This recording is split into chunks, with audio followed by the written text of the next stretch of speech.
పాకిస్తాన్ దెబ్బ కోసం మనం సిద్ధం కాక తప్పదు.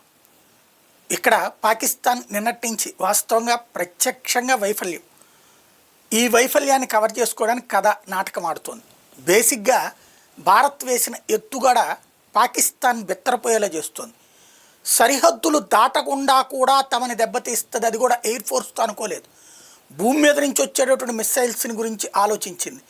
ఫ్లైట్స్ వాళ్ళ దేశం లోపలికి వెళ్ళి చేస్తాయని ఆలోచించింది. ఇప్పుడు పాకిస్తానే చెప్తోంది ఏంటి, భారతదేశానికి సంబంధించినటువంటి విమానాలు ఏది మా దేశం లోపలికి రాలేదంట, కానీ మేము కొట్టిన దెబ్బకి 4 విమానాలు కూలిపోయినాయి అని ప్రచారం చేస్తుంది.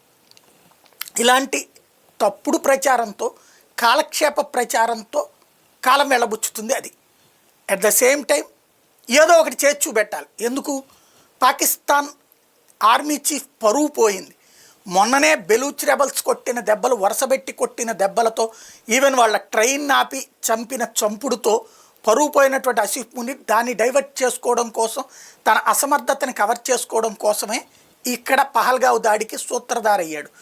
తద్వారా హిందూ ముస్లింల మధ్య భారత్లో చిచ్చు పెట్టి ఇక్కడున్న హిందువులందరూ రియాక్ట్ అయ్యి ముస్లింల మీద దాడులు చేస్తే, తద్వారా మతపరమైన ఉద్రిక్తతలు రేగితే, తద్వారా ముస్లింల్ని ఒక బలమైనటువంటి శక్తిగా ఇండియాలో తయారు చేసి తన దేశం తరపున ఈ దేశంలో అంతఃకలహాలు సృష్టించి, తద్వారా ఇంకో బంగ్లాదేశ్ తరహా వాతావరణాన్ని ఇండియాలో సృష్టించాలి, పాకిస్తాన్ నుంచి విడిపోయిన బంగ్లాదేశ్ తరహాలు అనుకున్నాడు. కానీ ఇక్కడ భారతీయులు సంయమనంతో ఉంటాం, ఇక్కడ ముస్లింలు రెచ్చిపోలేదు, హిందువులు రెచ్చిపోలేదు.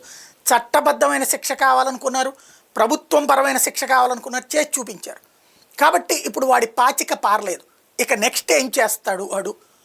ఒకటి, మనం చాలా క్లియర్గా ఉగ్రవాద శిబిరాలని టార్గెట్ చేసాం. ఇదే విషయాన్ని ప్రపంచానికి చెప్పాం, పాకిస్తాన్కి చెప్పాం, కాదనడానికి లేదు. ఇప్పుడు వాడు ఏం చేయాలి? సైన్యం మీద దాడి చేయాలి. సైన్యం మీద దాడి చేస్తే సైన్యం మీద దాడి చేస్తామని మనం కూడా చెప్పాం. కాబట్టి ఏం చేయాలి? అలాగని ఇక అలా చేయకుండా ఏ స్వామీజీల ఆశ్రమాలు లేకపోతే ఏ ఆలయాల మీదకో దాడి చేస్తాడా? చేస్తే కనుక దానికి రిటాలియేషన్ చాలా దారుణంగా ఉంటుంది. అంటే వాడి ఉద్దేశం అయితే అట్లాంటి వాటిని మీద చేస్తే అప్పుడు మనం వాళ్ళకి సంబంధించినటువంటి ఏ మసీదుల దగ్గరకో వెళ్తే అదుగో అని చెప్పి ఇండియాలో ఉన్నటువంటి ముస్లింలు రెచ్చగొట్టే ప్రయత్నం కూడా ఉంటుంది. వాడు ఒక రోగ్ కంట్రీ, ఒక నీచుడు, తను గెలవలేనని తెలిసిన నీచుడు, తన దగ్గర సత్తా లేదని తెలిసిన నీచుడు, ఒక సైకో తనలాగా వికృతంగా ప్రవర్తించే విధంగా ఏదో ఒకటి జరగాలని కోరుకుంటాడు. కాబట్టి అన్నిటికీ ప్రిపేర్డ్గా ఉండాలి, సైకలాజికల్గా స్ట్రాంగ్గా ఉండాలి ఈ టైంలో మనం.